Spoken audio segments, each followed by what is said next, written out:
Hey there, welcome back to Featherwood Farm. My name is Darcy. I'm gardening in Central Michigan, Zone 6A. Right now, we are in the front of my house in my front garden that I call the Daydream Garden, and it is one of several garden spaces that I have throughout my property. I live on 5 acres, and about half of that is utilized and half is wooded. And this space, it's a pretty good sized garden, and I believe I started it in 2021.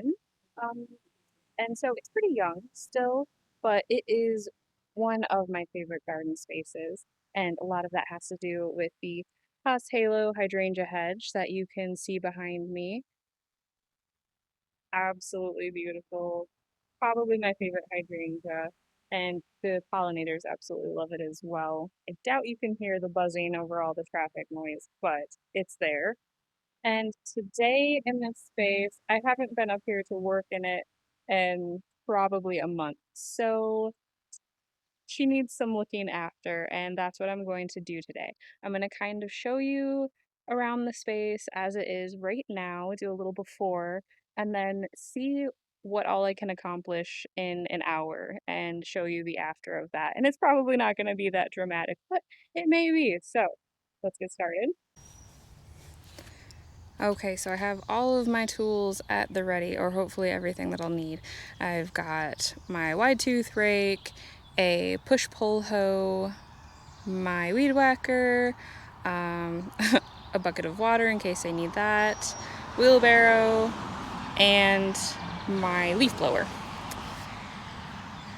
And right through there is our entry, and this portion, it's morning right now, so it gets some easterly sun, and then it's mostly shaded throughout the day until the sun is in the west, and then it gets some dappled shade. We're not going to focus on that part right now. We're focusing right here where it kind of starts in. To the left of us are two very happy, quite large Kodiak black deer villas, and they are in bloom right now with a really beautiful yellow flower that the pollinators also really enjoy.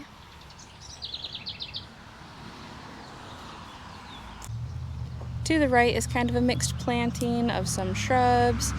We have a firelight hydrangea, tiny wine 9-bark. Unfortunately, deers did come through. I do spray deer repellent, but we have had quite the rainy summer, and I think it just isn't sticking the way that it should. So there is a lot of deer browse throughout here. You can kind of see some things are going over. The geraniums are starting to go out of bloom. The echinaceas are coming into bloom. The ladies' mantle have just really been hit hard with the rain. A lot of toppling there. Same with the penstemons. They've been knocked over. I still have a lot of daffodil foliage in here that needs to be cleaned up. I removed a pathway and haven't taken care of the stones. That's in a few areas actually, right there as well. Lots of weeds.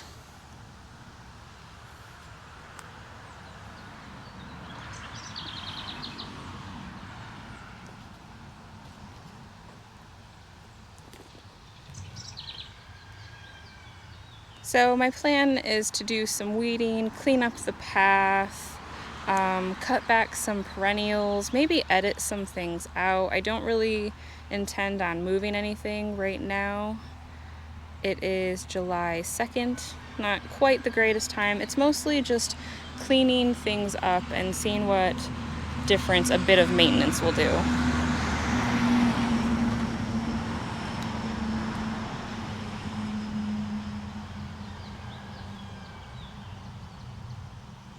Okay.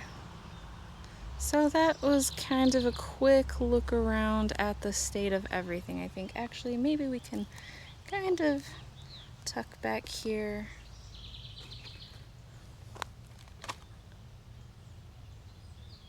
Yeah, those were some phlox. I mean, they still are phlox, but they came through and ate basically every leaf on them. Left me the stems. That was very generous.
It's been a few hours since I finished. My battery just kept dying. It was so hot. So the GoPro battery died maybe 3-4 times while doing all of that. But I did get all of this accomplished in an hour that I'm about to share, which I mean wasn't a ton, but I think it was enough that made a nice improvement on the way everything was looking. I feel better about it, so that's great. And I think it's a good exercise in showing what can be accomplished in 1 hour, just being able to carve out that amount of time, which I think is, pretty reasonable for most people. I think most people would be able to at least, one day out of the week find an hour to be able to get out into their gardens and work in it. And yeah, you'd be surprised what you can accomplish in that little amount of time. And this is a pretty good sized garden. It's, I believe, about 20 foot deep and 40 foot long approximately, so around 800 square foot. And of course, there's still more to do. There's always more to do. The list never ends. But I'm very happy with where it is at right now, and I'll take you on a little walk through that right now. So I think the first thing we notice is that we can actually see the brick edge there. You know, it's constantly getting the mulch and soil kicked over it from the chickens. It's just a constant battle for me. So we got that all cleaned up, weed whacked, except my weed whacker ran out of string right down there, so I didn't get that part finished. Me changing out the string on that thing would take an hour. It's my least favorite job. Got all of this pathway cleared up from all the weeds. A lot of them that were under here are actually reseeded nodding onions, which is a native allium that I removed last year, but I'm clearly still dealing with. They're really beautiful, they just didn't perform well for me. They weren't getting enough sunlight. Also got all of the weeds cleaned up right here in this corner. It's kind of a weed heavy place just because of the downspout, so recently obviously there's been a lot of moisture there. Everything can grow. And then these are just 5 of those plug white cloud calaments that I put in.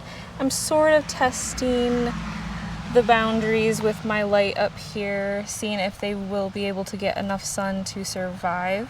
I'll give it a year, see how they do.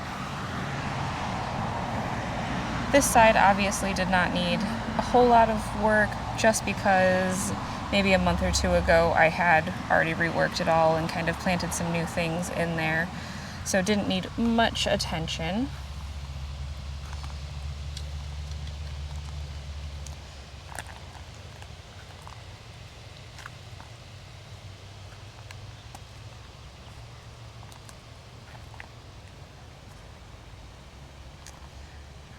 I cleaned up some of the foliage from the lady's mantle, the foliage and flowers that had flopped on the ground just to get some better airflow in there, rejuvenate them a bit. I think that looks really nice.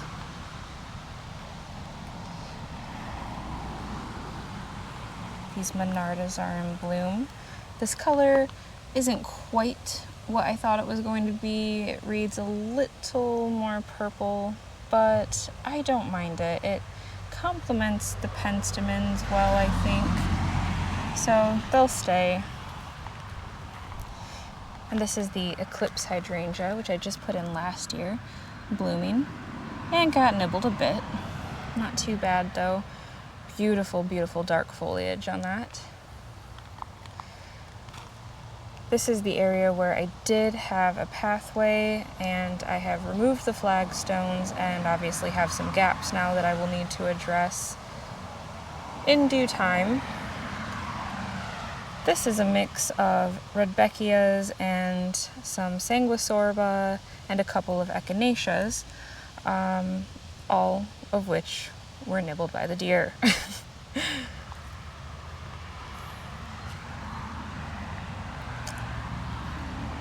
Along with my anemone. More lady's mantle back there that got cleared up. And yeah, this is that pretty big gap that we have. I did actually plant an iris in here. Right there. She's hanging on. Looks like my chickens may have come through, scratched around. But yes, so iris right there. So that should fill out kind of that area, and then I've got a bit of space right here to address, and honestly I'll probably remove the phlox because it's one of those things that I just cannot seem to grow with the deer.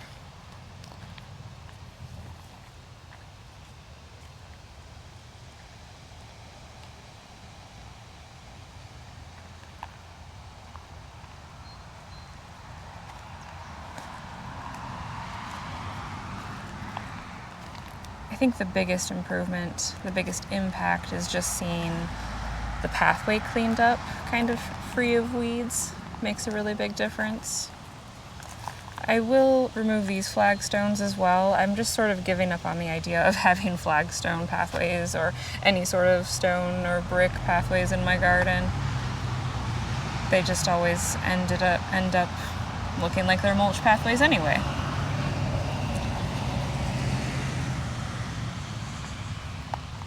And I think it's interesting to note that the deer They nibbled my shrubs, nibbled some hydrangeas, the phlox, obviously, and a few things here and there. Like this is a small, tiny little forsythia that I have there that they also nibbled on, but they did not touch any of my hostas. At least not that I have noticed. I have noticed no deer damage on any hostas. I almost don't want to say that out loud and jinx myself, but there it is.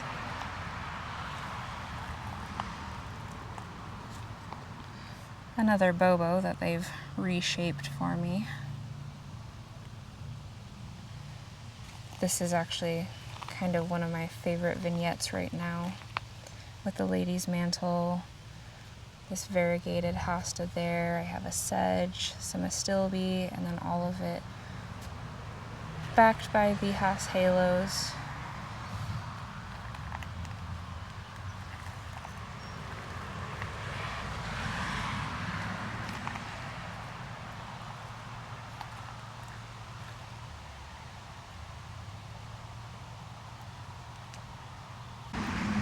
I hope that this has been a little bit of motivation to show what you can achieve in just 1 hour if you just carve out that amount of time, one day out of the week.